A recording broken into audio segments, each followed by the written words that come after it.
बीते कुछ सालों में अमेठी को लेकर राजनीतिक विमर्श बहुत बदल गया है। वो इस मायने में बदला है कि एक दौर था जब बीजेपी से कौन लड़ेगा उसको लेकर बहुत कन्फ्यूजन रहता था, बहुत लोग जल्दी चुनाव लड़ने के लिए तैयार नहीं होते थे। बीजेपी से तीसरी बार स्मृति ईरानी चुनाव लड़ रही हैं, लेकिन कांग्रेस से कौन लड़ेगा इस बात को लेकर अब भी पूरे देश की निगाहें टिकी हैं। हर दिन कुछ ना कुछ खबर आती है। आज स्मृति ईरानी जो केंद्रीय मंत्री हैं, बीजेपी के उम्मीदवार हैं, उन्होंने नामांकन का पर्चा भरा है। हमारे साथ खुद स्मृति जी हैं, बहुत कॉन्फिडेंट लग रही हैं 2014-2024 को। क्यों ना लगो, हम सबके पास मोदी हैं। अगर राहुल गांधी होते तो अंडर कॉन्फिडेंट दिखते। राहुल गांधी होते तो अंडर कॉन्फिडेंट मतलब मैं समझ नहीं पाया। आप समझ नहीं पा रहे हैं? नहीं। क्यों झा साहब, वैसे तो आप ट्विटर पे बड़े समझदार बनते हैं। राहुल गांधी जिस पार्टी के नेता हैं वहीं पे कार्यकर्ता आपको अंडर कॉन्फिडेंट मिलेंगे। मोदी जी के कार्यकर्ता को आप कॉन्फिडेंस की दृष्टि से ही देख पाएंगे। ये जो अटर कन्फ्यूजन चल रहा है, केंद्रीय चुनाव समिति की बैठक होगी, मैंने आप नहीं मैं एक जानना चाहता हूँ कि आपकी स्पीच मैंने काफ़ी देखा। स्पीच में वो जीजा साले तमाम चीज़ें कह रही थी। मैं एक चीज़ पूछना चाहता हूँ कि अगर ऑप्शन है राहुल गांधी और प्रियंका गांधी, आपको क्या लगता है कि स्मृति किसके साथ चुनावी मुकाबले में थोड़ा ईज पे रहेंगी? देखिए, ऐसा है कि मैं ऐसी बचकानी सवाल का जवाब देना उचित नहीं समझती, क्योंकि कांग्रेस से प्रत्याशी कौन रहेगा ये कांग्रेस का विषय, मेरा विषय है नहीं। मेरा बस विषय ये है कि जो भी प्रत्याशी आए कांग्रेस का वो हारेगा।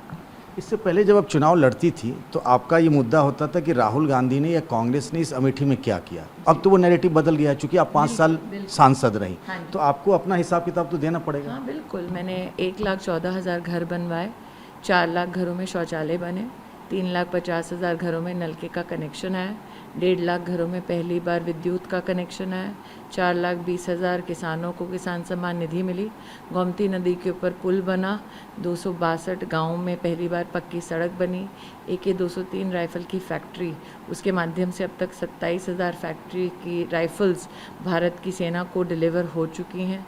पहली बार मेडिकल कॉलेज बना है यहाँ पर, 200 बेड का अस्पताल बना है, जगदीशपुर में ट्रॉमा सेंटर बना है, हमारे यहाँ पर सलोन में पॉलिटेक्निक बना है, 370 kV का यहाँ पर एक विद्युत का नया वहाँ पर पावर भी सेंटर बना है, यहाँ पर CMO का दफ्तर भी बना है, यहाँ पर ब्लड बैंक भी बना है, यहाँ पर बोइंग की सेवा से हमने CT स्कैन भी लगाया, डायलिसिस सेंटर बना है। मैं अगर इसमें थोड़ा सा रोकूं कि जब इतनी चीज़ें हैं तो आप तो बहुत कीनली फॉलो करती हैं नेशनल पॉलिटिक्स को, फिर अचानक से ये बात कि मंगलसूत्र, फिर गोकसी, मंगलसूत्र की बात नहीं बीजेपी की तरफ से चीज़ें कही जा रही, कांग्रेस के मैनिफेस्टो। देखिए, ऐसा है, कांग्रेस का मैनिफेस्टो जिसके आप बहुत बड़े समर्थक हैं, उसमें निश्चित रूप से जो बातें कही गई हैं, कई बातें ऐसी हैं जो अपने आप को आश्चर्यचकित करने वाली हैं।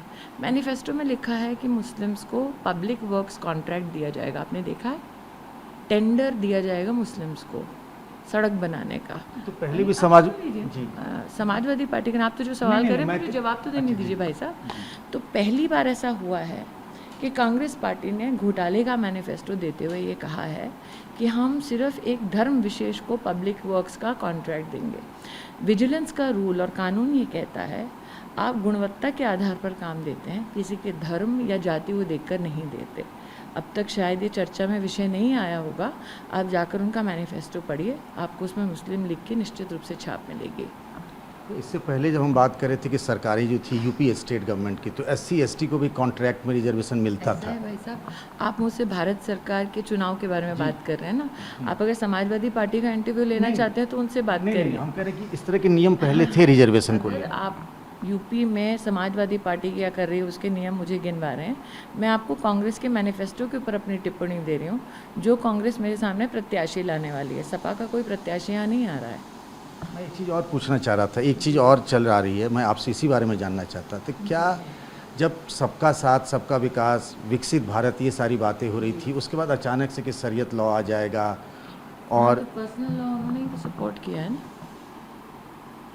कांग्रेस पार्टी ने तो सपोर्ट किया है, कांग्रेस पार्टी ने तो ट्रिपल तलाक का समर्थन नहीं किया।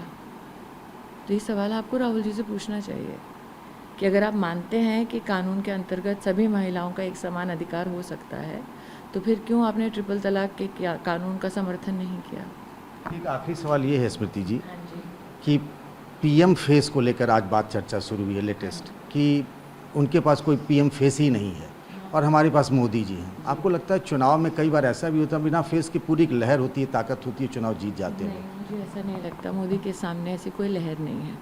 और ये मुझे इसलिए भी लगता है क्योंकि अगर कांग्रेस पार्टी इतना कॉन्फिडेंट होती अपने नेतृत्व के बारे में तो राहुल गांधी को डिक्लेयर कर देती। उनको किसने रोका है? तो कांग्रेस पार्टी खुद जानती है कि राहुल गांधी को डिक्लेयर करना, जैसे ममता जी ने कहा, हार को निमंत्रण देना है। तो जिनके अलायंस के नेता ही कह रहे हैं कि राहुल गांधी मतलब नाकाम पॉलिटिक्स का एक संकेत, तो आप हमारे ऊपर उंगली क्यों उठा रहे हैं? पहले आपको ममता जी से चर्चा करनी चाहिए। Thank you so much TV9 से बात करने के लिए। तो स्मृति ईरानी जो तीसरी बार अमेठी से बीजेपी की उम्मीदवार भी हैं। कैमरामैन सुभाष के साथ पंकज झा, TV9